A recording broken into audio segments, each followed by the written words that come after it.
नमस्कार, भारत के पहले digital mobile news channel metro TV में आपका स्वागत है। मैं हूं अनामिका। बुलेटिन की शुरुआत करेंगे आज की हेडलाइन से। वित्त मंत्री अरुण जेटली का ऑफर, कहा ज्यादा मुनाफा चाहने वाले निवेशक भारत में करें निवेश। बुनियादी ढांचा और विनिर्माण क्षेत्रों में पैसा लगाने की दी सलाह। भारत टॉप 10 अमीर देशों की सूची में शामिल। प्रति व्यक्ति आय के आधार औसत भारतीय गरीब। अमेरिका 48,700 अरब डॉलर के साथ पहले पायदान पर।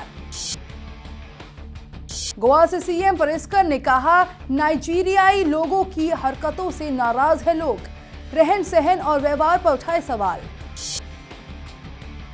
महाराष्ट्र के पुलगांव हथियार डिपो से 2 और शव बरामद। मृतकों की संख्या 19 पहुंची। आग के कारणों का अब तक पता नहीं, सेना ने शुरू की जांच। और दिल्ली विश्वविद्यालय में दाखिले की प्रक्रिया शुरू। स्नातक पाठ्यक्रमों में 60,000 से ज्यादा सीटों पर होगा दाखिला। 19 जून तक होगा ऑनलाइन आवेदन। वर्धा जिले के पुलगांव स्थित केंद्रीय आयुध डिपो से 2 और शव बरामद किए गए हैं, जिसके साथ ही इस डिपो में लगी आग में मरने वालों की संख्या बढ़कर 19 हो गई है। सूत्रों ने बताया कि कल से 3 लोग लापता थे। आज 2 लोगों के शव बरामद किए गए हैं, जबकि एक व्यक्ति अब भी लापता है। उन्होंने बताया कि आज बरामद किए गए शवों की पहचान अभी नहीं हो सकी है। पुलगांव स्थित देश के सबसे बड़े आयुध डिपो में कल तड़के भीषण आग लग गई थी। सैन्य अभियानों के महानिदेशक ने कहा कि आग के कारण का अब भी पता लगाया जाना बाकी है और सेना ने घटना की जांच शुरू की है। रक्षा मंत्री मनोहर पर्रिकर ने कल सेना प्रमुख जनरल दलबीर सिंह सुहाग के साथ केंद्रीय आयुध डिपो पुलगांव का दौरा किया था और स्थानीय अस्पताल में घायलों से मुलाकात की थी। भारतीय अर्थव्यवस्था वृद्धि की दिशा में अग्रसर है और ज्यादा मुनाफा चाहने वाले निवेशकों को अपना धन बुनियादी ढांचा और विनिर्माण क्षेत्र में लगाना चाहिए। वित्त मंत्री अरुण जेटली ने टोक्यो में जापान इंडिया व्यापार सहयोग सम्मेलन समिति द्वारा आयोजित एक बैठक के दौरान कहा, विश्व में वृद्धि का पैटर्न लौटने पर उपभोक्ता व्यय बढ़ेगा। उम्मीद है मॉनसून भी बेहतर होगा और भारत में जो रुझान दिखा है वो और बेहतर हो सकता है। हम तेजी की ओर से अग्रसर है और ये स्पष्ट दिखता है। जेटली ने कहा, मुझे भरोसा है कि जापानी निवेश एवं कोष और अन्य एजेंसियां जो मुनाफे वाली जगह पर अपने संसाधन लगाना चाहती है, वो भारतीय संभावनाओं पर जरूर विचार करेंगे, जो निवेश के लिए आकर्षक गंतव्य दिखता है। भारत के राष्ट्रीय सुरक्षा सलाहकार अजीत डोभाल ने जेएनयू विवाद पर अपनी तीखी प्रतिक्रिया देते हुए कहा है कि जब कोई व्यक्ति कुछ नहीं करता और कहता है कि भारत तेरे टुकड़े होंगे, इंशाल्लाह ऐसे समय में मुख बने रहना भी देश को बर्बाद करने जैसा ही है। जब लोग ऐसी बातें कहते हैं तो उनके खिलाफ सामाजिक प्रक्रिया होना आवश्यक है। ऐसे मामलों में अगर समाज चुप बैठा रहेगा तो राष्ट्र नहीं बच पाएगा। एनआईए चीफ ने कहा कि आज भारत 125 करोड़ लोगों का तो पेट भर ही रहा है, साथ ही दूसरे देशों के लोगों का भी पेट भर रहा है। भारत में व्यक्तियों की कुल संपत्ति 5,200 अरब डॉलर होने के साथ ही दुनिया में 10 सर्वाधिक धनवान देशों की सूची में शामिल है। लेकिन इसकी एक वजह यहाँ बड़ी आबादी होना भी है। वही प्रति व्यक्ति आधार पर औसत भारतीय काफ़ी गरीब है। एक रिपोर्ट में ये कहा गया है, न्यू वर्ल्ड वेल्थ की रिपोर्ट के मुताबिक भारत दुनिया में 10 अति धनाढ्य देशों की सूची में शामिल है और 7वें पायदान पर है। सूची में धनी व्यक्तियों की 48,700 अरब डॉलर की कुल संपत्ति के साथ अमेरिका पहले स्थान पर है। शीर्ष 5 देशों की सूची में चीन कुल 17,300 अरब डॉलर की व्यक्तिगत संपत्ति के साथ दूसरे, जापान तीसरे, जर्मनी चौथे और ब्रिटेन 5वें स्थान पर है। गोवा के मुख्यमंत्री लक्ष्मीकांत पारिकर ने कहा है कि नाइजीरिया लोगों के रहन सहन और व्यवहार से गोवा में रहने वाले लोग नाराज हैं। पारिकर ने कहा कि स्थानीय लोगों ने नाइजीरिया लोगों के बारे में कई बार शिकायत की है। पारिकर ने कहा, आमतौर पर गोवा में रहने वाले इन विदेशियों की शिकायत कर रहे हैं। हम अन्य सभी देशों के लोगों को देख रहे हैं, लेकिन नाइजीरियाई लोगों के व्यवहार से गोवा के लोग बेहद नाराज हैं। इसके पहले गोवा के पर्यटन मंत्री दिलीप पारुलेकर ने नए कानून की मांग की थी ताकि नाइजीरियाई लोगों को जल्द वापस भेजना आसान हो।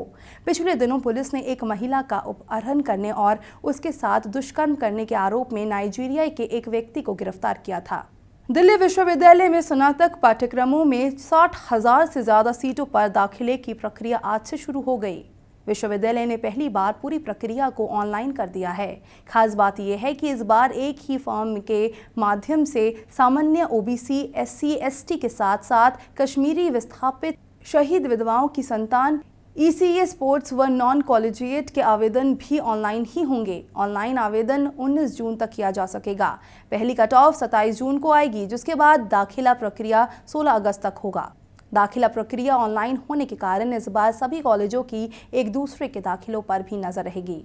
जून के महीने की शुरुआत में ही लोगों पर महंगाई की मार पड़ेगी। आज से तमाम तरह की सेवाओं पर लगने वाला सर्विस टैक्स 14.5% से बढ़कर 15% हो गया। यानी रेल और हवाई सफर से लेकर रेस्टोरेंट में खाना तक सब महंगा। मोदी सरकार ने बजट में आधी फीसदी यानी 0.50% कृषि कल्याण सेस लगाने का ऐलान किया था। ये सेस टैक्स योग्य सभी सेवाओं पर लागू होगा, यानी ऐसी हर सेवा जिस पर आप अब तक 14% सर्विस टैक्स और 50% स्वच्छता सेस देते थे, उसमें आधी फीसदी की बढ़ोतरी के साथ आपको कुल 15% सर्विस टैक्स देना होगा। सर्विस टैक्स बढ़ने का सीधा असर इन चीज़ों पर पड़ेगा। उनमें मुख्य रूप से mobile bill, restaurant bill, rail सफ़र, हवाई सफ़र, DTH bill, beauty parlour, spa, घर खरीदना और बैंकिंग और बीमा सेवाएं शामिल है। केंद्र सरकार ने विमान ईंधन और एलपीजी की कीमतों में बढ़ोतरी की है। बुधवार को सरकार ने एविएशन टर्बाइन फ्यूल यानी विमान ईंधन में 9.2% की बढ़ोतरी करने का फैसला लिया है। इसके साथ ही बिना सब्सिडी वाले एलपीजी सिलेंडरों की कीमत भी बढ़ाई गई है। सरकार के नए फैसले के मुताबिक बिना सब्सिडी वाले एलपीजी के दाम बढ़ने से सिलेंडर 21 रुपये महंगा हो जाएगा। हालांकि सब्सिडी वाले सिलेंडर की कीमतों में कोई बदलाव नहीं किया गया।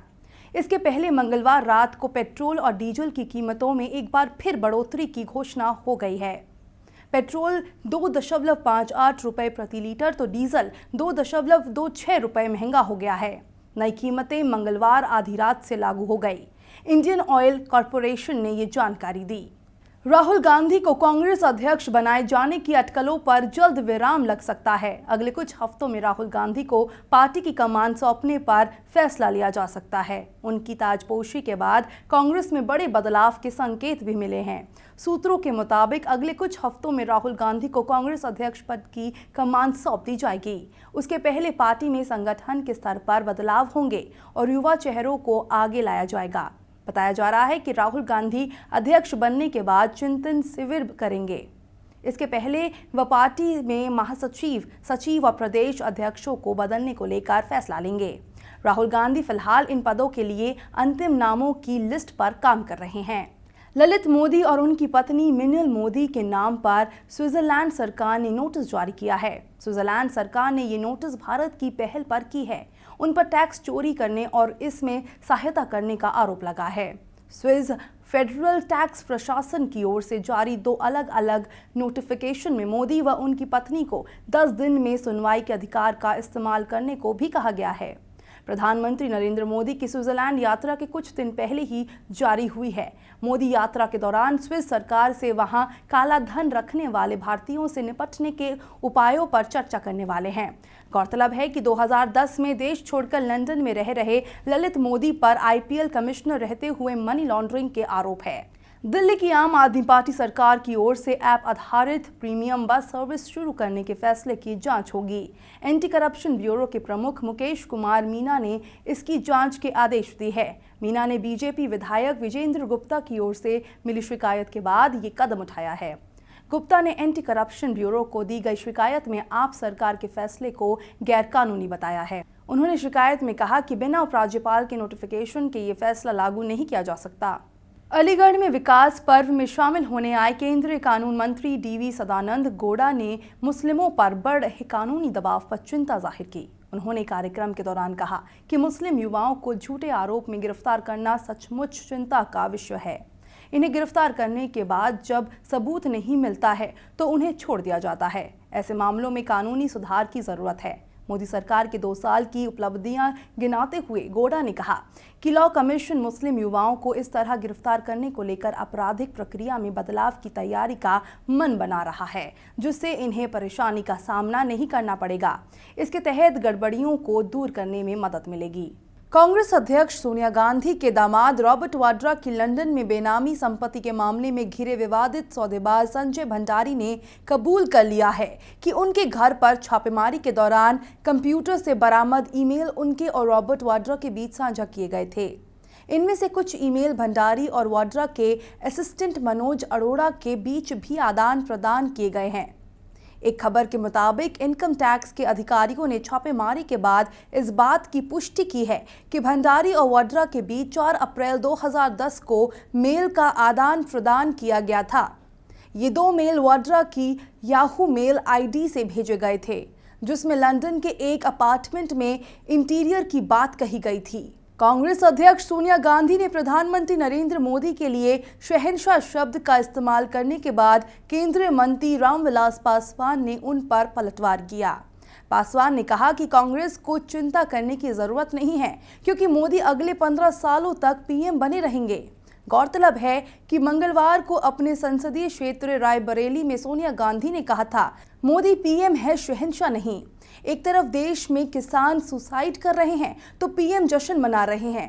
कांग्रेस अध्यक्ष ने मोदी सरकार के 2 साल के जश्न को लेकर तंज कसा था।